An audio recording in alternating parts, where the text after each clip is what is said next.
Well, good afternoon, everyone. Welcome. My name is Ken Howard, and as director of the North Carolina Museum of History, it's my pleasure to welcome you to today's program, a fireside chat with Smedes York and some of his friends to promote his new book, Raleigh, What We Remember. I want to thank the North Carolina Museum of History Foundation and staff Dawn Louder, Director Dawn Louder, and Hunter Broughton for helping this put together, and also to Joyce Fitzpatrick for all her help in putting this together too. The foundation is sponsoring this on behalf of the museum, so again, we thank the foundation. I'd also like to thank the North Carolina Museum of Natural Sciences for loaning us their auditorium today. Our auditorium is under renovation, or actually under some repair, so unfortunately we're not able to have it. So we appreciate the Museum of Natural Sciences letting us be here today. Following this talk, we are, though, going to go back to the Museum of History for some refreshments, and for those of you who have Smedes' book and would like him to sign it, he's going to be doing that over at the North Carolina Museum of History. So once this is over, we'll move back to the Museum of History. While Smedes York needs no introduction, just let me say that he, more than anyone probably in Raleigh's history, embodies the history of Raleigh over the past half-century. His father, Willie York, was a legendary builder while developing Cameron Village, as well as many other landmarks. Smedes is chairman of York Properties and McDonald York Building Company. He graduated from Broughton High School and NC State, where he played basketball for the legendary Everett Case. He has served in elective office in Raleigh. He was a city councilman from 1977 to 1979 and was mayor from 1979 to 1983. He is a former chairman of the board of the North Carolina State Board of Trustees, and in 2006, he received the North Carolina State's highest award, the Watauga, for his dedication and devotion to the advancement of NC State. In 2007, he was inducted into the Raleigh Hall of Fame. He and his wife, Rosemary, have 2 sons, George and William, and 3 grandsons. Smedes' first book, Growing Up with Raleigh, published in 2014, is aptly named, as Smedes' life and work in business and in public service have spanned and often spurred a remarkable period of change in Raleigh and the state of North Carolina. His second book, Raleigh, What We Remember, is a collection of oral histories from the people that Smedes believed have transformed Raleigh from a sleepy capital city to a vibrant metropolitan area, often named one of the best places to live and work in America. Smedes has been a loyal friend and supporter of the North Carolina Museum of History, and we applaud him and thank him for all he's done for our museum. We're honored to present him to you today. Please join me in welcoming Smedes York.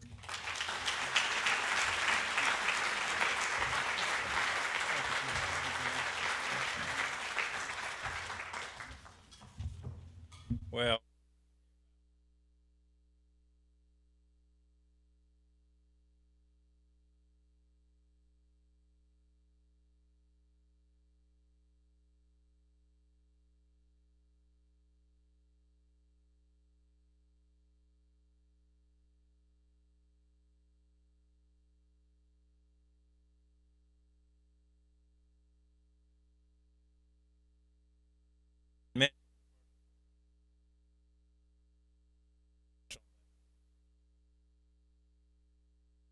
we had a lot of stories about what it was like back in 1957 and forward.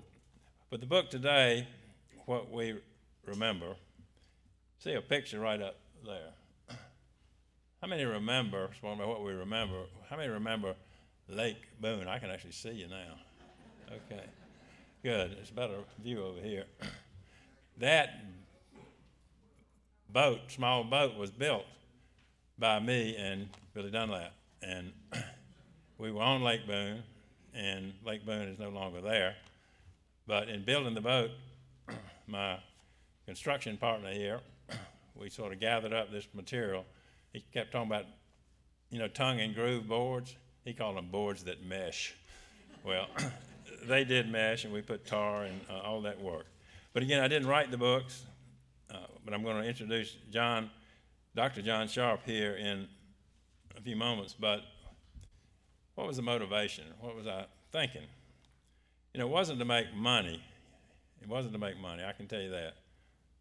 My dad, many of you knew my dad, he was in the horse business for a long time, and when asked what it took to make $1 million in the horse business, he said, start with 10 million. Well, that's pretty much like this book process is going. But, you know, so much has changed. I was born in 1941, and pretty much a segregated society. I mean, all the way through, so many things have changed. I used to think about my grandmother, how many things changed since she was born in 1883. But 1941 to the present, just think about all the things that changed. Our phone number was 7481. That was one thing that changed. We used to drive down to Pinehurst number 2, no starting time, drive up $5 to pay. So a lot of things have changed, but the motivation really was because been through so much and so many different facets, from private school, public school, NC State, you know, the basketball. The first book has a lot about the point shaving scandal that took place at NC State. The books will be for sale. He said if you have a book, we'll be glad to sign it. Well, you can have a book by buying it up there. And so they will be available. Both books will be available. But I did want to make a contribution. Actually, this seems maybe odd, but maybe in 50 years, I won't be here, but somebody will say, wonder what it was like back in Raleigh at that time. This is history. You know, history's made every day, but particularly this second book, Oral History, some very interesting things you'll find in there. So all the proceeds from the sale of the book, so if you complain about the price, all of the proceeds go to the Museum of History. I'm not taking my usual cut, okay? But fortunately, we've got some other sources of income other than producing books. But what we remember has 19 oral histories, a cross-section of people, and we didn't select them all because they were necessarily in leadership positions, but the people that I knew all of them except one. I'll mention that when I go through it. I'll go over who the people are that are interviewed in the book. There'll be more full description of their background and so forth before the interview in each section of the book. But let me sort of run over those quickly. And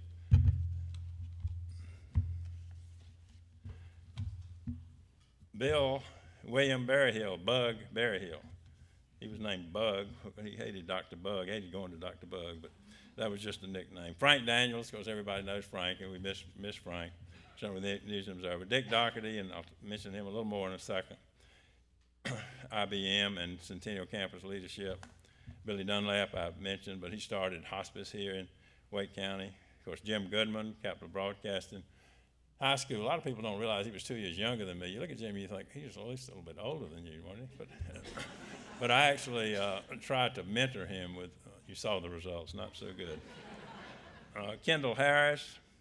Kendall's an African-American corporate leader at the YMCA of the Triangle with the Lightner Achievers Program, and he grew up near Craig Street where we live.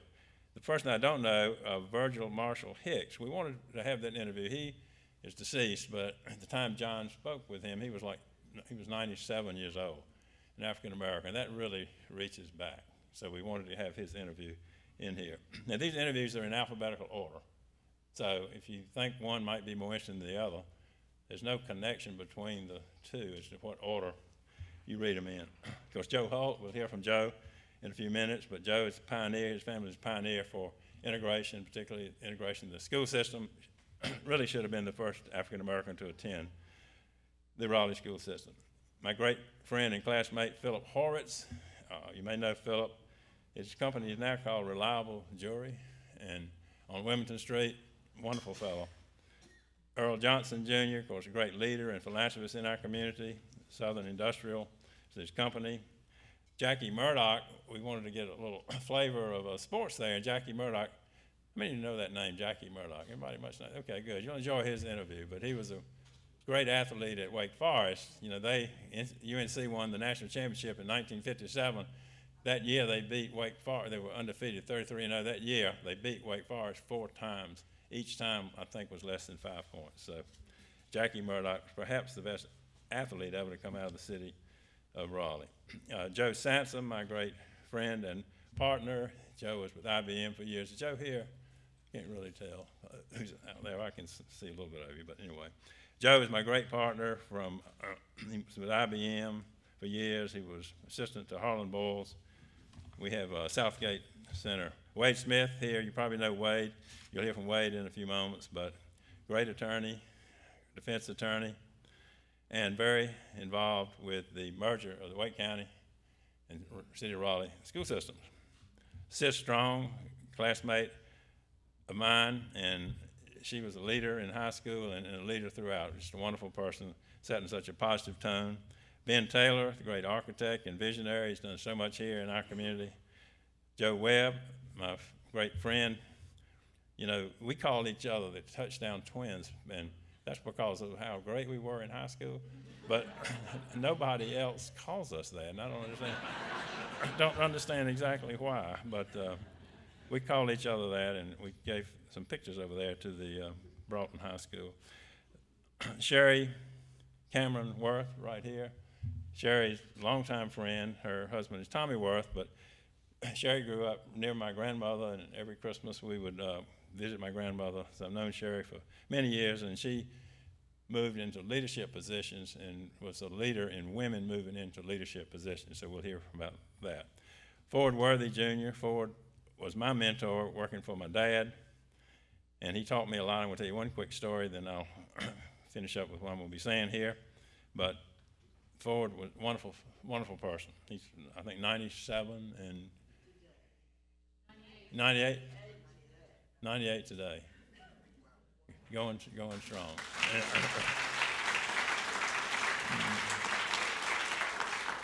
And Steve Zaytoon, Steve's a longtime friend, lives in Cary, and gave the perspective of being very involved in leadership, but particularly in Cary. But Ford, this will just take a second, but I learned a lot from Ford. But one time we were going, let's say he worked with my dad, and I was maybe 22 or 3 when I was working under Ford. And Northgate Shopping Center, there was a bank that was proposed in the front. It was a circular bank, and Ford wasn't ready to say it was okay.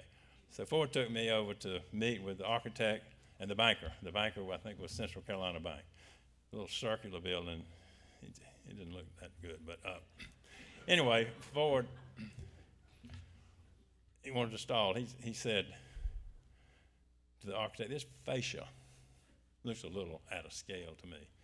The architect said, "Oh, Mr. Worthy, what architectural training do you have?" Ford, if y'all know Ford, none. Absolutely none. He said, "But I can't cook, and I can sure tell if I like an apple pie." Now, if that's not great leadership and mentoring, I don't know. I've told that story a couple of hundred times. But so I'm going to introduce John Sharpe here in just a moment. But again, John will excerpt from the book and for portions of the book. And the reason that these particular 4, they signify some major change, but as I mentioned briefly, Dick Daugherty, IBM, why they came here. That was in 1965. That was a big moment in the history of this community.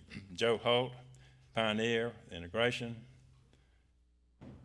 Again, I grew up in a segregated society. We graduated from Broughton in 1959. We didn't have any African Americans in our high school at that time. In fact, integration took place in 1960.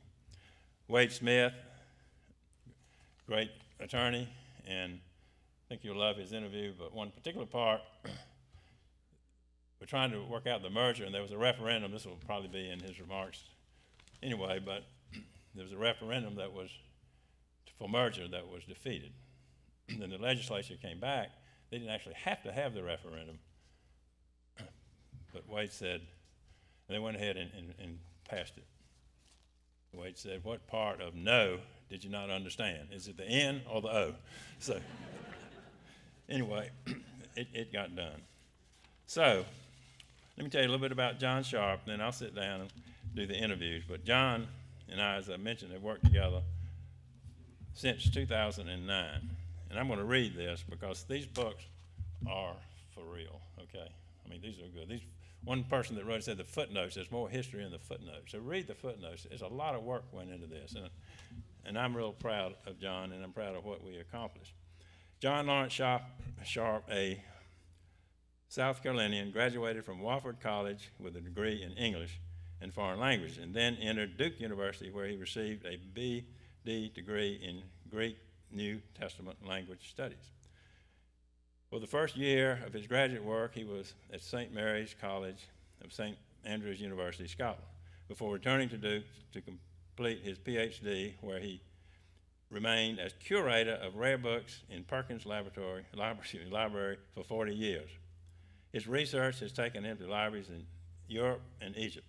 In pursuing his research, he has spent sabbaticals at both Cambridge and Oxford. His publications and lectures have included editing and writing about the history of bookmaking and publishing, as well as assembling and writing memoirs. John speaks 6 languages and recently was the rector of an Anglican church in Southern Pines. So John is the real deal, and I appreciate working with you, John, for so long. And I'm going to turn it over to you at this point. So let's give John a hand in all our places.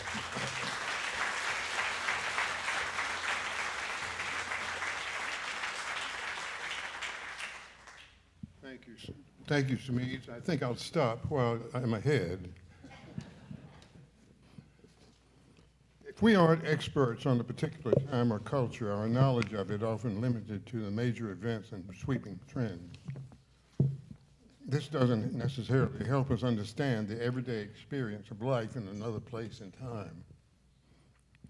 However, we do know a great deal about everyday experience in our own time and culture, and a large part of that knowledge comes not from textbooks, but from talking to others. We learn about the histories of our families through conversation with those who remember them. So why not use this strategy and talk to people who are or were part of it about their experiences and memories? Oral history involves interviewing someone to get an inside perspective into what it was like to live at a particular time. For the first 10 years of my life, my family lived in the house with my father's parents on a small farm in rural Richland County, South Carolina. During the summers, my 4 brothers and I spent our time in the woods and fields exploring, climbing trees, fishing, and building hideouts when my father had not assigned us other duties. But there was something else that these days gave me, especially while sitting on the front porch on a hot July afternoon. It was the gift of time to inquire with my grandmother about the old times, my most frequent question, and she always obliged with stories and examples. For me, I could imagine Alice before the looking glass. What was it like just beyond in that world?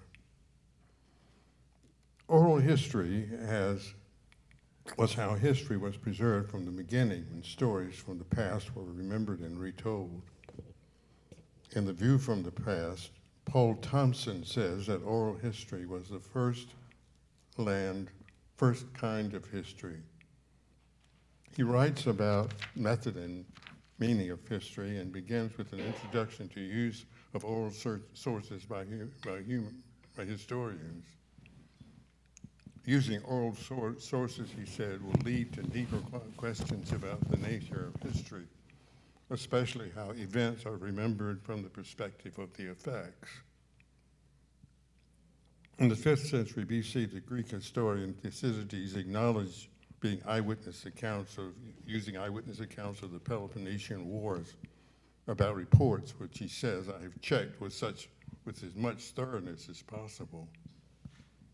Whether it is the Bible that preserved the stories of the Israelites and their adventures, or the evangelists who recorded the stories and sermons of Saints Peter, Stephen, and Paul, the record of memory was transferred from voice to ear for generations before it was committed to papyrus and parchment with pen and ink, a record of what had been seen and heard. Who makes use of this? Well, historians use evidence to understand the experiences of people in the past. Oral history can be a valuable source of evidence for understanding the experiences of individuals or groups within a certain historical period. It cannot replace analysis or traditional historical materials, such things as official documents, letters, newspapers, secondary sources. It can, however, reveal the role of individuals in shaping the past and how larger trends impacted the individual. When an oral history essay places the experiences of an individual within the context of a historical period, it can help illuminate both the individual's experience and the historical period. And in doing these interviews, how does one prepare oneself? Well, you must familiarize yourself with the history and characteristics of the background that the interviewee is from. That way you will have a context of what to learn. Some interviews may be fairly unstructured with only general guidance. For instance, you may just choose some topics to discuss, allowing the interviewee to lead the way.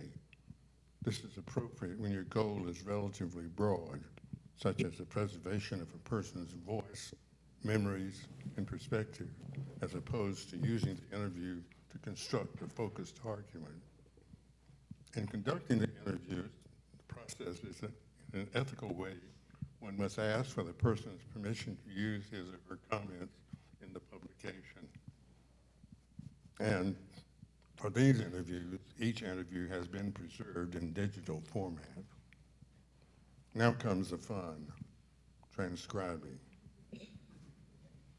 A transcript of an oral history interview is, in the words of one style guide, at best an imperfect representation of an oral interview.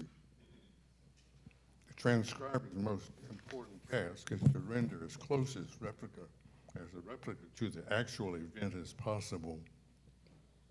Accuracy, not speed, is a transcriber's goal. Therefore, the transcript should reflect as closely as possible the words, speech patterns, and thought patterns of the interviewing subject. His or her word choice, grammar, and ideas should be transcribed as accurately as possible. It's not generally necessary, though, to reproduce a dialect, or accent, unless you have specific training in doing so, which I do not. The same style guide says oral history is not an exercise in literary composition. The transcriber should avoid value judgment about the grammar or vocabulary of an interviewer. So what is oral history? Oral history depends upon human memory and the spoken word. The means of collection can vary from taking notes by hand to elaborate electronic, oral, and video recordings. Oral history was how history was preserved from the beginning, when stories from the past were remembered and retold. Paul Thompson writes about the method and meaning of history and begins with an introduction to the use of oral sources by historians. And using oral sources, he said, will lead to deeper questions about the nature of history, especially how events were remembered from the perspective of the effects. The human lifespan puts boundaries on the subject matter that we can collect with oral history. We can only go back one lifetime, so our limits move forward in time with each generation. That leads to the oral historian's anxiety syndrome, that panicky realization that irretrievable information is slipping away from us with every moment. It's history from below. Early in the 1960s, historians found value in oral sources when they discovered that many of the written records about ordinary working-class citizens were deficient in providing an adequate account of their everyday lives. And with these early developments within the oral history movement, there were those historians who wanted something which they call history from below, to provide the perspective for those who otherwise would be hidden from history. In other words, it is viewed as a people's historical narrative that attempts to account for historical events, social movement from the perspective of common people, rather than from the readings of the leaders. Thank you.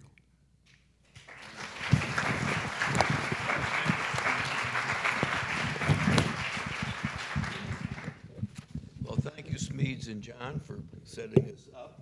My question that I was asked was, why did IBM come to North Carolina Research Triangle Park? And it was very simple. It was because of the success of the 360 system. IBM determined they needed 2 new major facilities. By major, I mean large scale. And in those days, IBM also had a real estate division whose job was to help local sites to build things and always have available or knowledge of new sites.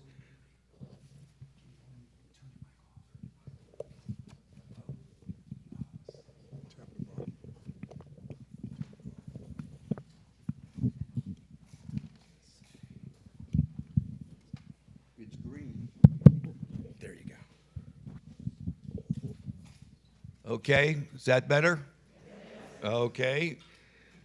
I was saying that it was a success of the 360 system and that we had a real estate division whose job was to have available or knowledge of new sites where if we wanted to expand, we could expand quickly and not having to reinvent the wheel.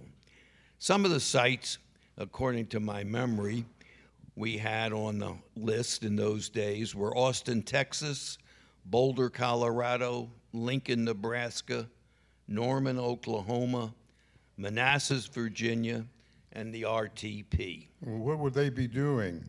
What did they need these sites for? Well, first of all, real estate's a business in itself when you purchase and sell land. And they either would own some or have options on some, or at least have knowledge of what was available in a given area. So when the company had to expand, they could do it quickly. But you weren't just starting from the ground up. Right. So that was our purpose. IBM was involved with RTP in the early 60s.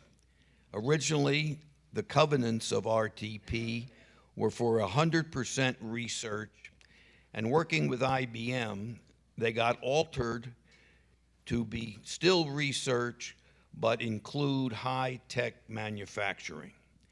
So IBM was familiar with Research Triangle Park and had done some work with the people.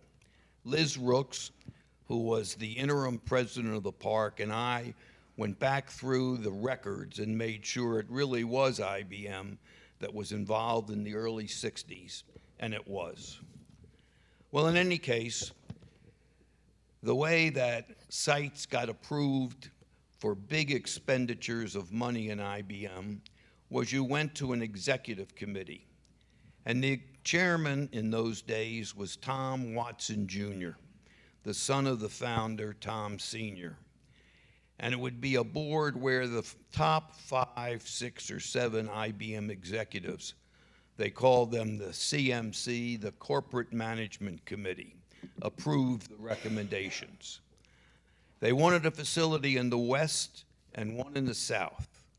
So they were the 2, and a lot of places I ticked off were in those 2 areas. But in any case, Boulder was selected as the site in the west. It was accepted rather easily and on its way. What was the thinking about having the geographical distribution in the west and the south? I think the company felt it had international operations at the time, and I personally wasn't in on that decision, but my feeling is that they wanted to be around the U.S. as well. Well, was it because of the value of the real estate? After all, real estate in the south and the west would certainly have been less expensive than in New York. But most of their facilities were in New York State at that time. They had one in Minnesota, one in California, some little sites here and there, but nothing major in the south. Or the Midwest. Boulder is kind of between. and I think they wanted to be geographically distributed rather than primarily concentrated in New York. That would be my take on it. In any case, when the recommendation from the real estate division came up for the southern facility, they recommended Manassas, Virginia. It was between Manassas and RTP. And as it worked out, the chairman of the board, Tom Watson, had been totally briefed and was very familiar with the school integration problems they were having in Prince William County in Virginia.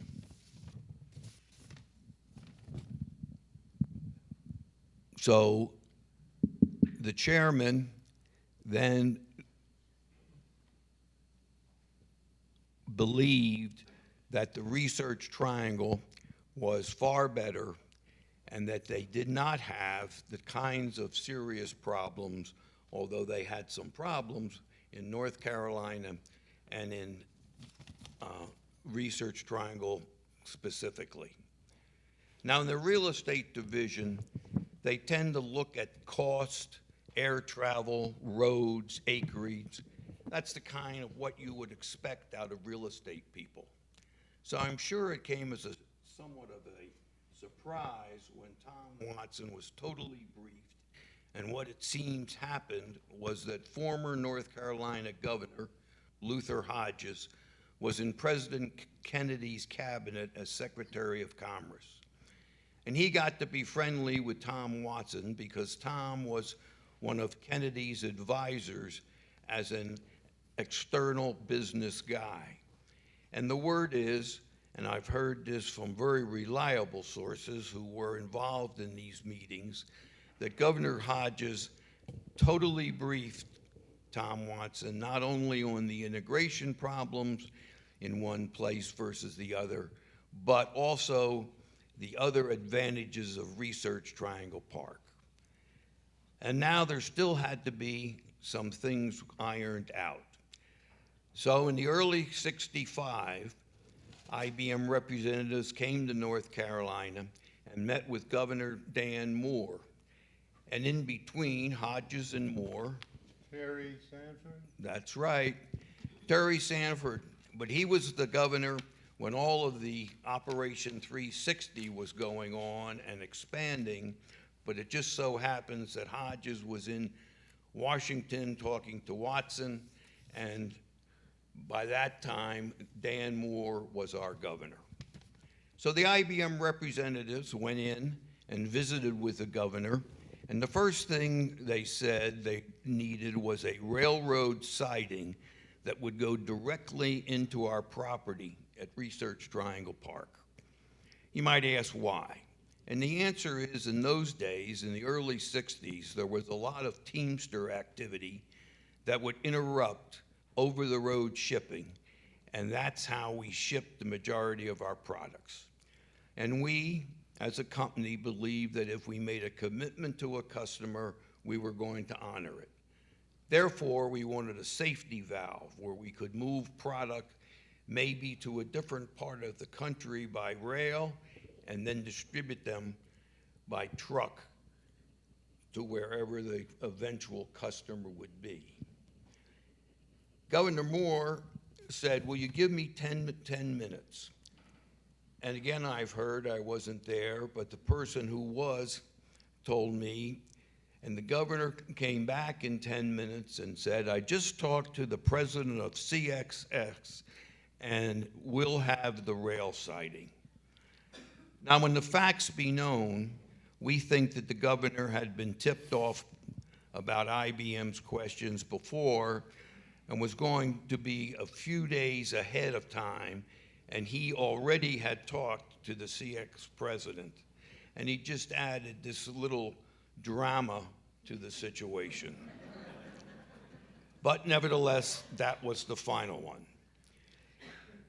The second one was we needed better road transportation.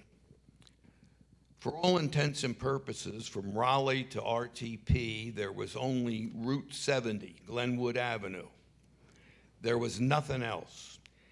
and it was really going to be a major factor both for trucks getting parts in and product out, let alone employees going back and forth to work. The governor stood up, shook hands with the IBM people, and committed a highway. We actually moved into the Triangle in '67. We were in all off-site buildings up till then. And the governor committed that about the time when we would be ready to move in, that road would be available. And it was, and it is now I-40. So, did IBM come with other issues? Well, there were 4 key reasons that IBM came to research Triangle Park. The first was the workforce. There were people available because of the downturn in North Carolina of traditional industries of furniture, tobacco, and textiles. So there were available people, and that worked out extremely well, and I would say that reason is still true today, a good workforce. Second, and I think you would all agree, it's a good place to live, work, and raise a family, and that is certainly true today. And the third reason was the excellent educational institutions. I think when you count up within commuting distance of RTP, there are probably 20 educational institutions. And just as a matter of interest, in my days, the #1 supplier of college grads to IBM countrywide was North Carolina State University.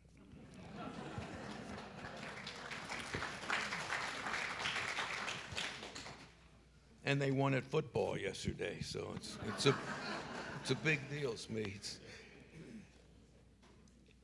Now, part of that was because we grew and we had demand, but some other places grew also. I know today that NC State, if it's not the #1 supplier, it's one of the top 2 or 3 for college grads to IBM. And the fourth thing is one that isn't discussed too much, but that the state had a fantastic reputation for government, business, and education working together when there was a key problem. Now, that doesn't mean that the 3 factions didn't bicker over things people bicker over, but when a real key issue came up, it seemed that those 3 entities to get together and come out with a right solution for the state of North Carolina. Thank you. Thank you, Dick.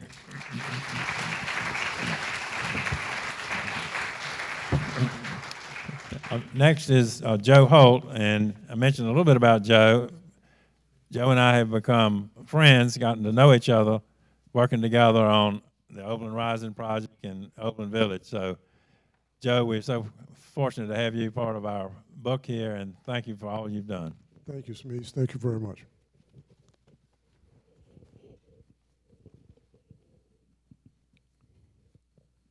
Well, the Campbells were seen as the family that was a civil rights family in Raleigh. That meant everything. But if you can, and your family had not begun the effort, is it possible that the Campbells would not have taken the initiative? You're probably right, because when I did all my research in thinking about this, because I wanted to be sure that my thinking, that I was remembering correctly. And there was a period of time when I was doubting myself because this other story was so large. I said, there must be something here. And it occurred to me, and I can't show it convincingly, but the Campbells essentially responded to a recruitment.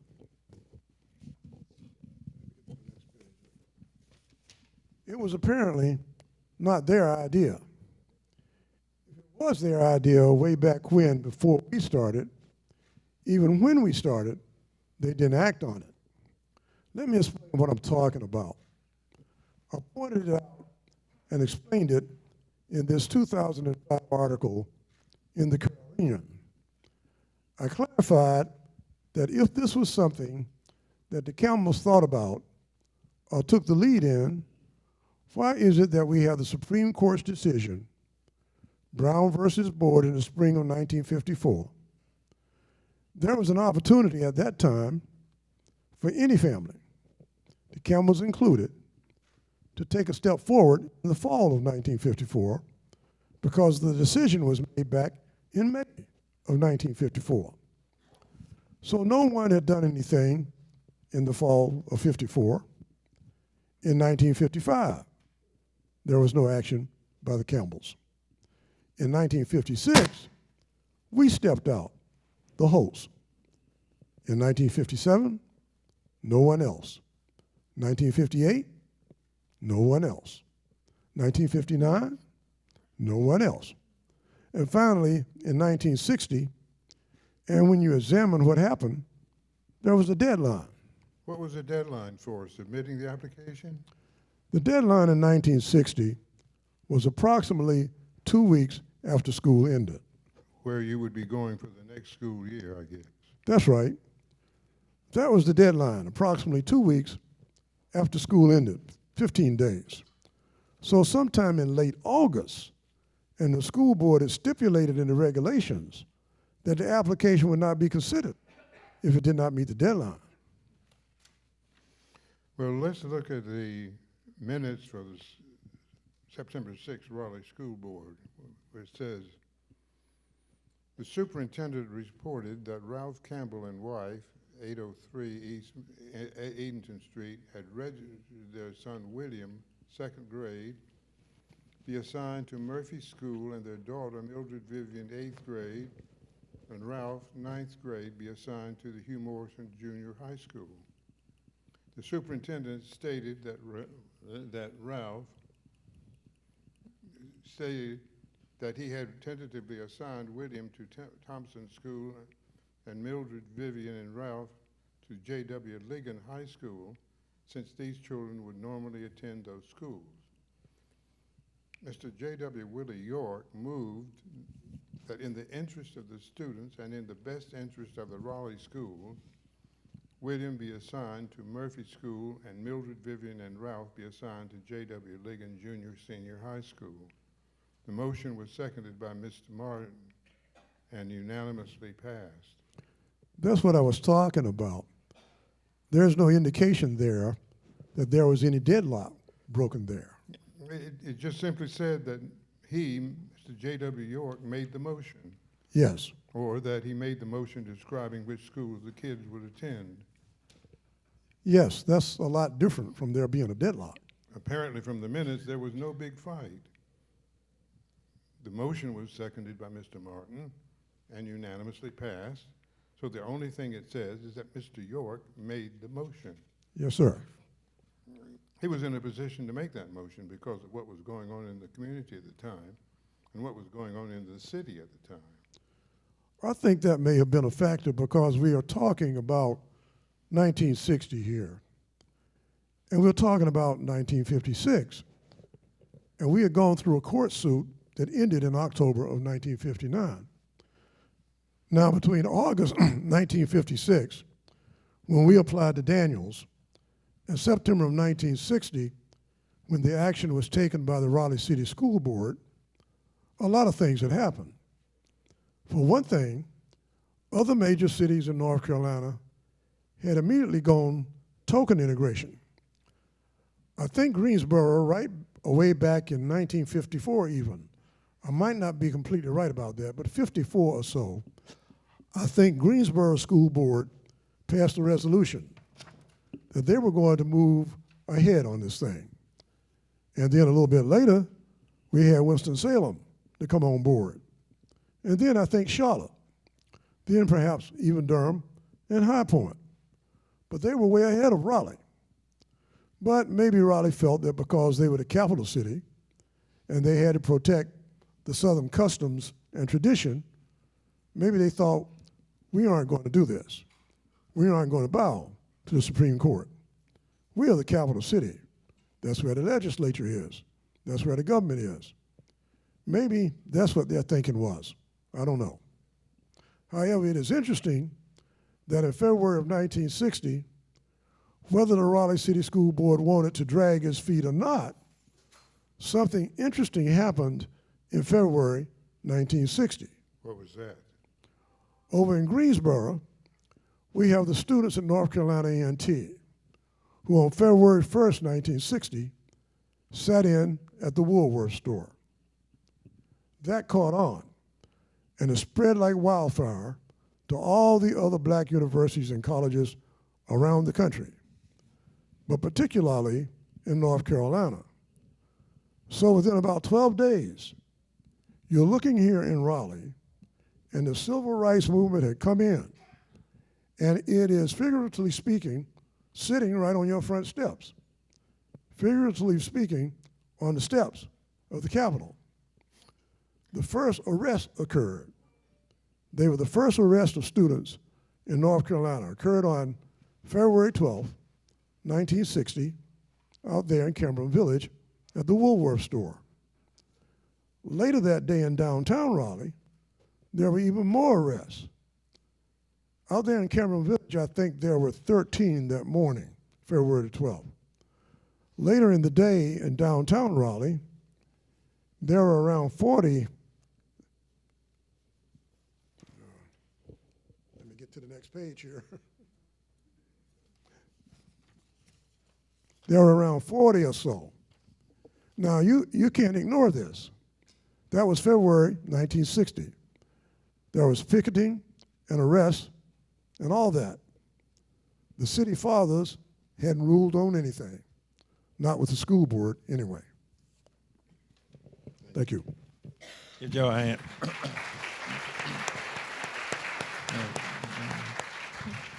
Of course, next is Wade Smith, but just to make sure everybody understood that motion that my father made, it involved all three of the Campbell children, one of whom was assigned to Murphy, and the other two were reassigned to all-black schools. So that was the essence of that, and the pioneering was done by Joe Holt and his family. So next is Wade Smith. I want to be sure this microphone is working. Can everyone hear me okay? Right up to your mouth. Now, if I may, I'd like to shift our conversation a bit, but not likely too far from where we've been up to now, to get your views on how the city and county government has changed, and particularly with the merger of the schools, the merger of the city and county school systems. Can you give us a little background on that, how that came about, and how you were involved in it all? Yes, I'd be glad to do that. So let's go back and look now again at the 1960s and 1970s, in that period of time in Wake County. There was a Raleigh City school system, and there was a separate Wake County school system. And they were absolutely independent of each other. A Raleigh City School Board, a Wake County School Board.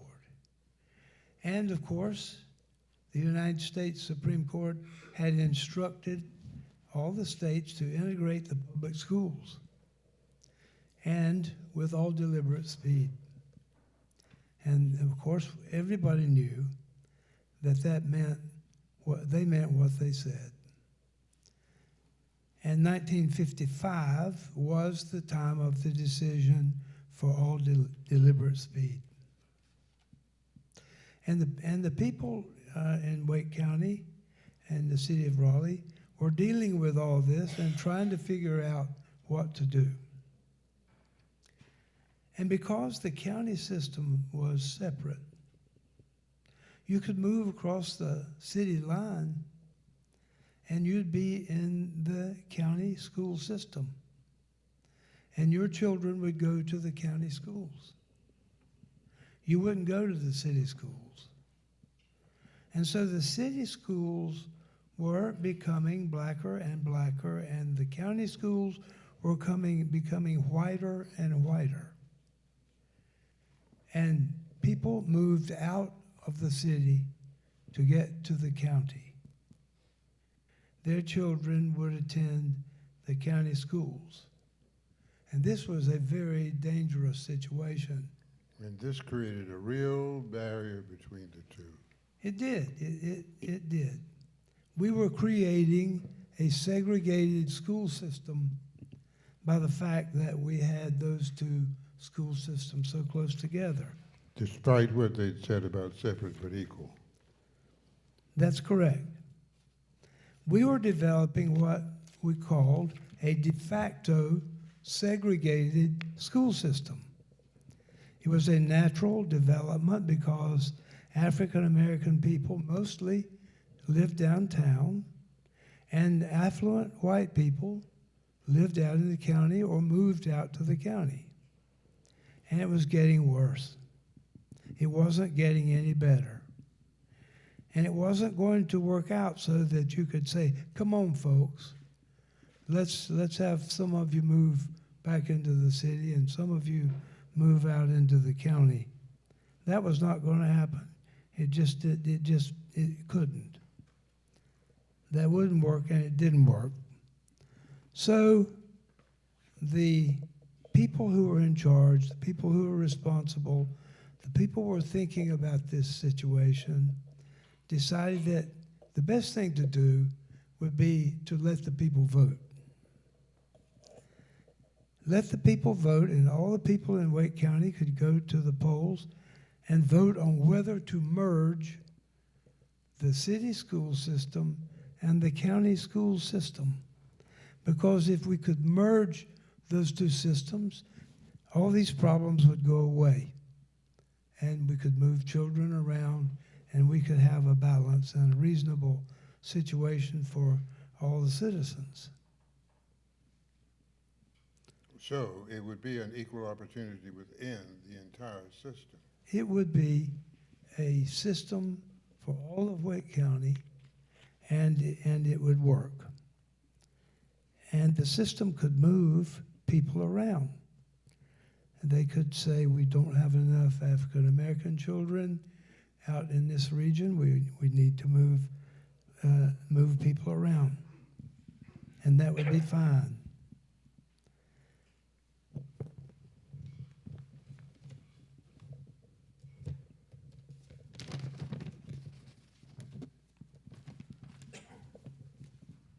And that would work pretty well. In other words, if we could just merge the two and have one system, it would be fine.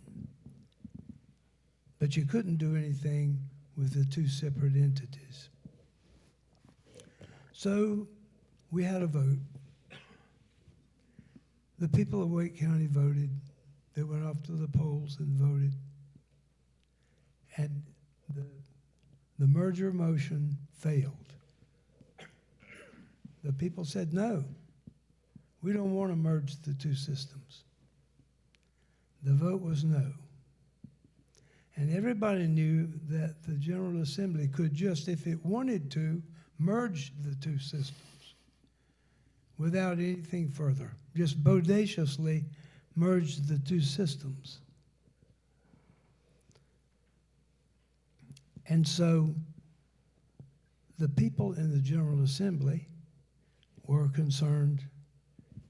There was much thought about whether we should go ahead and do it. And I was honored to be elected to be one of the 6 legislators from Wake County in the House of Representatives.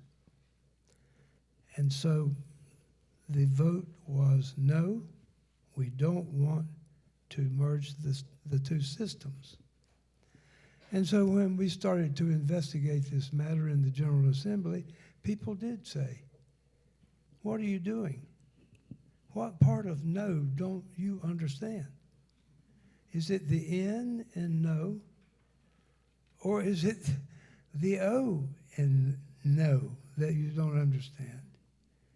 And so this brought to us, to the forefront, the question of what is a duty. What is the legislator's duty? Is it to do what she thinks is right?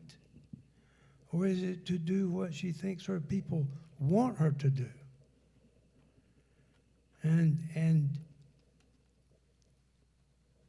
And so we debated and debated. We represented Wake County, and we knew that in the face of a no vote, it would be very difficult for us to be reelected. That's just a fact of life. We represented the entire county. I represented Knightdale, Zebulon, Cary, and so did the other legislators. It was an emotional thing. People wept about it. We had meetings after meetings. People came and cried and wept because they felt they should be able to put their children where they wanted to put them. We understood that. They felt their children had a right to go where they wanted to put them. And their feelings were hurt. And we had meeting after meeting. We had good leaders in Wake County, in both the African American community and in the white community. The African American community had, I look back and think of these people as heroic. They were remarkable people. We met with them every Monday night. And so when we met with them, especially the African American people, would come to us very concerned. They were very concerned about what to do. And they felt it was desperately important, and every light on the panel was flashing, and it was an emergency. And how could we afford to kick this can down the road? And not to be dramatic, but we were concerned about what our duty was. And it did bring into sharp focus the issue, what is your duty as a legislator? Do you try to find out what all your people want and then do that? Or do you study the issues as well as you can and then do what you think is right?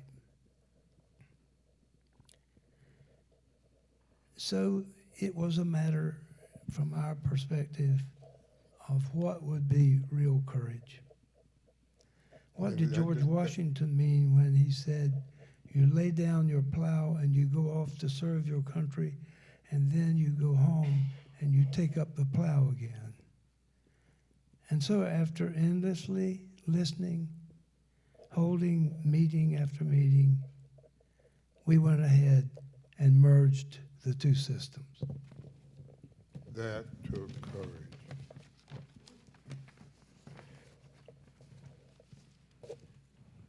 There was no good answer, and the hope we had. Then, of course, you were looking at these two constituencies. You had these two factions, and you knew that if you didn't do something about it, you might be encouraging a rebellion of sorts. Yes, yes. I remember thinking, maybe if we merge the two systems, 40 or 50 years down the road, we would all be glad we did. And it's been 50 years, and I am. I'm glad we did it, and I think the other members were also. I don't believe there is anyone who, looking back now, feels that that was the wrong thing to do. I think that people believed that it was the right thing to do. I'm thinking about the effect that event had upon the community as it was growing. Well, it had an enormous impact, and I'll stop at that. All right, let's give Wade a hand.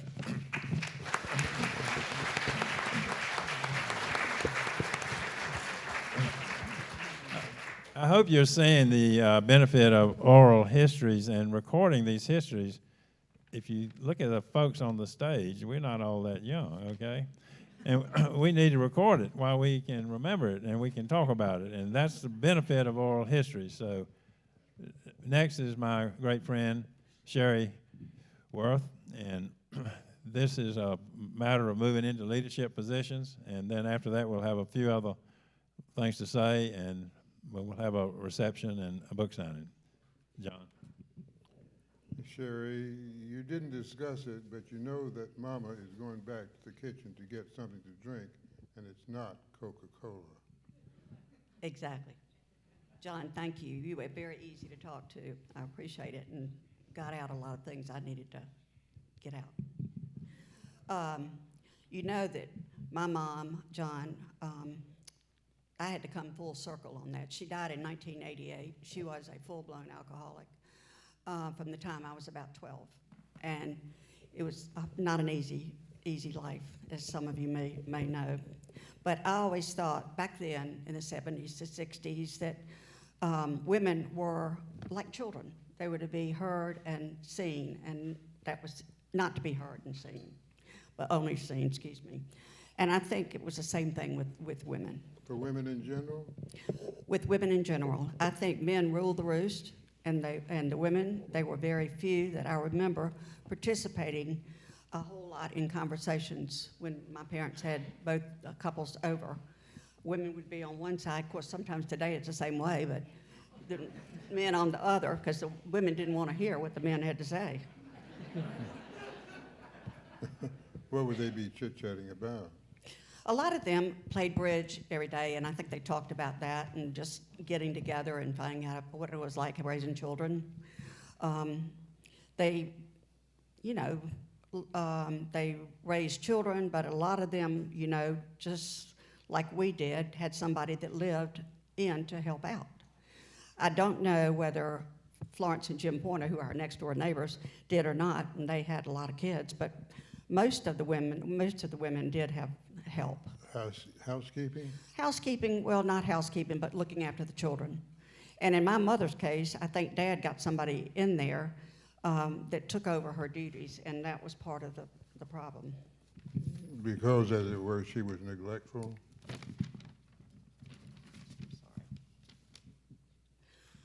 Well, only because Mom and Dad had twin girls, and the twins were early, and they needed full-time help. So the doctor recommended that Mom and Dad have somebody come and live in with us, which was not an easy thing because it took over all of Mom's duties. The person would cook and bathe the twins, and she didn't really have an identity, which was very hard.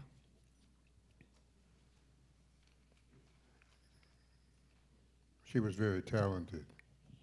She was, John, but women didn't show how smart they were, or that's not what they talked about back then. I don't think. Of course not. Because they were in the shadow of their husbands. And you considered somebody as powerful as Willie. Well, now, Florence was the exception to the rule, and that was Smedes' aunt. Florence wasn't going to let anybody put her down.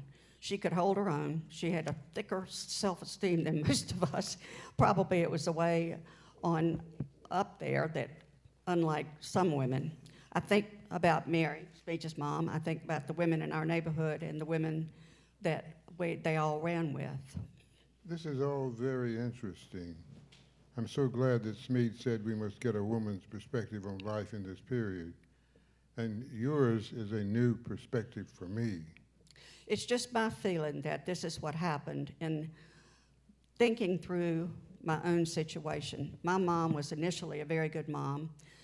I lucked out because I had 5 years of a great life with her and learned, and my sisters and brother were not fortunate enough to have the same kind of mom. I had a brother, and he kind of would do numbers on Mom, and she didn't know what was going on half the time. But anyway, she had no formal education. Daddy married her when she was 18 years old. Her mother had died when she was 8. So already there were 2 strikes against her. And I can remember her saying to me, I can't go with Dad, when Dad became president of Mortgage Bankers of America. And I said, why can't you go with Dad? And she says, I don't have a formal education. I said, Mom, they're not going to talk about college. They're going to talk about, current events and just life in general. But it was sad, and I'm sure the alcohol is what did it to her, that she did not feel good about herself. She got beaten down. I'm not saying Daddy did it, but she did it to herself. She probably felt her own insecurity. Absolutely. And probably felt that she was in the shadow, and so there would be she could never live up to the. I think she felt like he really didn't care about her because he was gone all the time. Of course, he was building up his business. And it's interesting, before Dad died, not too many years ago, he told our son Tommy, who really helped look after Dad, that he wished he had done things a little bit different, that he wished he'd spent more time with the family, that building a business was not that important. But wasn't that the way it worked? That was the way he said it worked. The only way it worked, yep. Because I could see the same thing happening with Smedes' father. Well, it was the same, and Ed Richards was another one that you might know. Ed and Dad, Ed would probably come over and help to get Dad here from Louisiana. And all we knew, I mean, we knew them all, Ed and Elaine and John and Lucille Williams, great people, all wonderful people. What was Ed's wife's name? Elaine. She's another one like that. She was a wonderful lady, very talented, but she was kind of lost. It's very interesting what you're saying. Well, it's just my opinion. But definitely this was a male community. Well, oops, no question. The women then therefore had to do what they would do because they thought their job was to stay home, look after the children, cook the meals, make the bed, and do the laundry. It was a privilege for me to be able to stay home. And then you therefore had your obligation to do when you were supposed to do. And Mom ended up the way she did because she did some volunteer work later, but I think she didn't get into it fast enough. And maybe it was not around back then, I don't know. But you know, when I think about it, John, I would have gone crazy if I'd had to stay at home. Fortunately, I didn't have to work after Tom and I got married, except a little while before our first child. Then I didn't have to work, so it was a privilege for me. But I would have gone crazy if I'd had to stay at home and do nothing. I mean, taking care of kids, yes, but instead of going out and getting a paying job, I went out into the community. I served on boards. I loved my involvement. In being able to get out. All the time. I did a lot. I felt like that helped enrich my life, and it made me grow, whereas my mom didn't have that opportunity. I mean, she didn't take that opportunity. Was it because she didn't know how to? Or was she told that this is what the responsibility of a wife? I think she was maybe there. Well, there were not many opportunities for her to volunteer.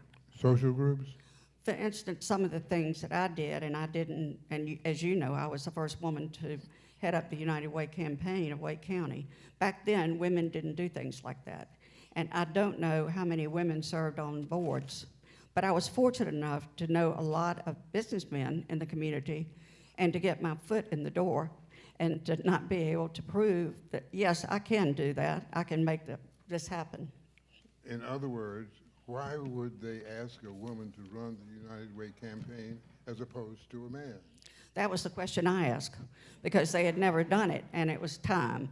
I don't even remember the year, but I served on the United Way board, and they came to me and they said, usually what you do is you run the campaign and then you become the chairman of the board. But for me, they reversed it, and they said, we want you to be chairman of the board. And I thought, okay, that's a little different, but I know why. It was because they wanted to see if I was capable of doing it, and I did it. And then they came to me and said, we want you to chair the campaign. And I remember going to the guy who was heading up the United Way at that time, a little bitty guy, and he did not have a lot of respect for women. And I went to him and I said, Ron, they have asked me to do this. I'm going to do it if I have your support. If you are not going to give me support, then I'm not going to do it. I'm not going to front you all the way. That's just the way I do business. We have to work together, and we did. So he accepted you then?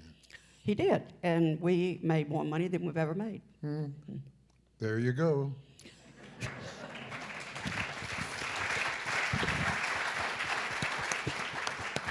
This is so funny, John, because I called Dad and asked him when they asked me to do this, and he said, no, I don't think you should do it. And I said, why not?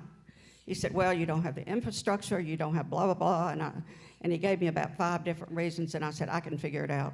they need to have a woman, and I can do it, and I think I'm going to accept. So I did, and he gave me some ideas because I think he had done it in Charlotte, and it worked.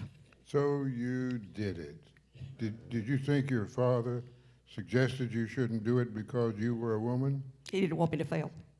Or he didn't want you to embarrass yourself of him or him as well? And of course, then he went on, when it turned out like it did, he went on to tell everybody. He didn't really want to hear that. I'm sure he was eager for everyone to know how great your success was. Well, I wasn't afraid of doing things like that, I guess. I did talk to some of the guys who were, Smedes was one of them, and were on board with me, or had a corporation that could help do some significant business. So what do you attribute the difference between the way you handled matters in the situation and the way your mother would have? I don't think Mother would have ever felt comfortable. I was fortunate enough to have served on boards with men that I respected, and I think they respected me. And Mom never would have had that opportunity. Was that something that was a given to the culture of the times, or was it something that was more personal, something in the personality of the individual? I don't know. Of course, you separated her from the culture she was brought up in. Exactly. Thank you. You can't separate her from the culture that she was brought up in. Thank you.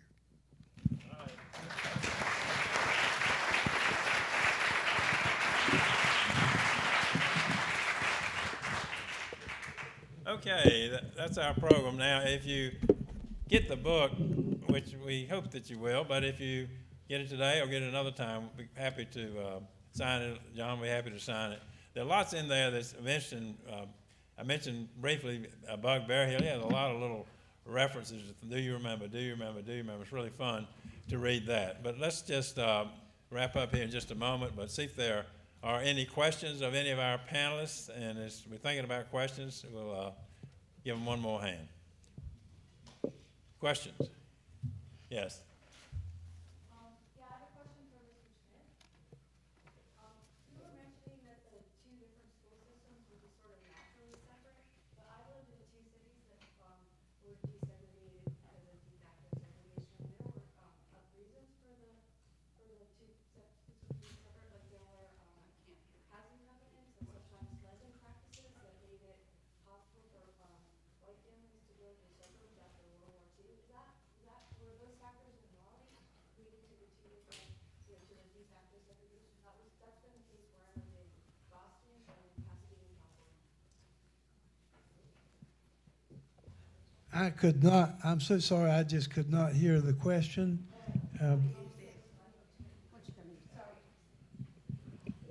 Yeah, it's probably good. And come up with the question, and we'll handle one of the mics. Sorry about that. I'm not from here, and so I had a question. You had mentioned the de facto segregation that led to there being two school systems was kind of just naturally occurred, but I've lived in two different cities that were desegregated because of having de facto segregation, Boston, Massachusetts, and Pasadena, California. And in those cases, it wasn't exactly natural. There were some structural factors that allowed the growth of white suburbs. Servicemen coming back from World War II were able to get benefits on the GI Bill, and there were also lending practices by banks, redlining, and housing covenants that made it difficult for black families to move. And so I was just curious if Raleigh had any of those not exactly natural reasons that it was de facto segregated. I'm sure there would be some things like that Raleigh had, but it did not appear, and I think in the situation you described, it was going to work out. But here it wasn't going to work out because there were no forces at work that would cause the situation to resolve itself. And it just appeared to everyone involved that it was going to get worse and worse. And the only way out, as it turned out, was for the General Assembly to take the matter into its hand and merge the two. And they've worked. But I think if we had not done that, it just would have gotten worse and worse, and we would have had a de facto segregated system, even though no one really meant to have that, and it wasn't the plan that anyone had to have a segregated system. It was just going to happen. Sure, and both cases I cited, they weren't going to work out. They were desegregated by court order. Yes. Yeah. Thank you for the question. Okay, other questions? We wanted to wrap up around 4:30. It was getting near there, but not quite there, I don't think. Other questions? Okay. I have a question. Yes. For Mr. Smith as well. Go down front so we can. Yeah, go down front and take a mic.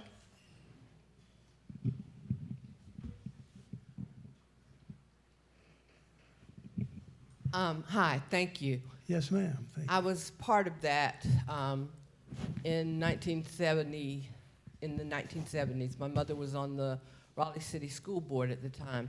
And one of the things that she always said to me was that part of the reason for the merger, or the need for the merger, was because the finances came from the county and had to go to the county schools and the city schools. And so the city schools weren't getting enough money to do the things that they needed to do. Is that true? I don't know the answer to that specifically, but I can tell you that there were no good forces at work that made us feel that this matter was going to resolve itself. And money could have been a part of it. It wasn't a part of the reason we did what we did. All that we did, and it took a year or two, all that we did was related to the fact that there was an automatic de facto segregation taking place and no one could do anything to stop it. Yes. Yeah, it is true that the county did fund both school systems, even though one was called the Raleigh school system, one the county. But all of the funding, you know, the counties are health, education, and welfare. They did fund both. So it could well have been a disparity there, but it is a fact that the county did fund both the city and the county school system. Question? I was just going to say, I actually taught school in the Raleigh city system, and we had total segregation. I taught in the Raleigh. Can you hear me? Yeah. Okay. I taught in the Raleigh city school system, and in 1971, the Raleigh city schools had total integration. And they put white teachers in black schools and black teachers in white schools. And then the next year, we had the total integration. So it was really Raleigh desegregated before the merger, which maybe not everybody really realized that. So didn't want to think the merger had anything to do with that. But I was so proud because I actually went to Hunter Elementary, which was an all-black school. It was really one of my favorite years, I'll have to say. And right after that, I feel like desegregation went very smoothly and well in the Raleigh city system. And then, of course, we merged, and that was a good thing, too. One of the things, if I could say, the emotions that were associated with this decision were remarkable. And I have kept my letters that came from my constituents. It was a great honor to me to represent this county. And I answered, of course, as I should have, I answered every single letter that came to me, or note. I answered them all. And I've kept the letters and notes. And even now, a half century later, it is absolutely remarkable to read these letters from people who had never written a letter before to an elected public official. Pardon? Well, maybe the Museum of History would like them. They're remarkable letters, and they're it was, I'm so proud as I look back at it, at the attitudes of the people in the county and the city. Thank you. Any other questions? Okay, let me wrap up here and again repeat, and Ken, you may want to come up and add a comment, but of course we do hope that you will buy a book or two at the History Museum. The proceeds do go to the History Museum, but in addition, if you can't get up there today, you can come later and buy it, or you can buy the books at Quail Ridge, NoFo.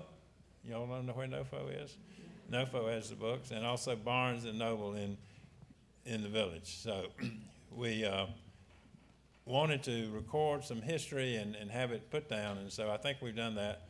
So let's give our panel another hand, and thank you for coming.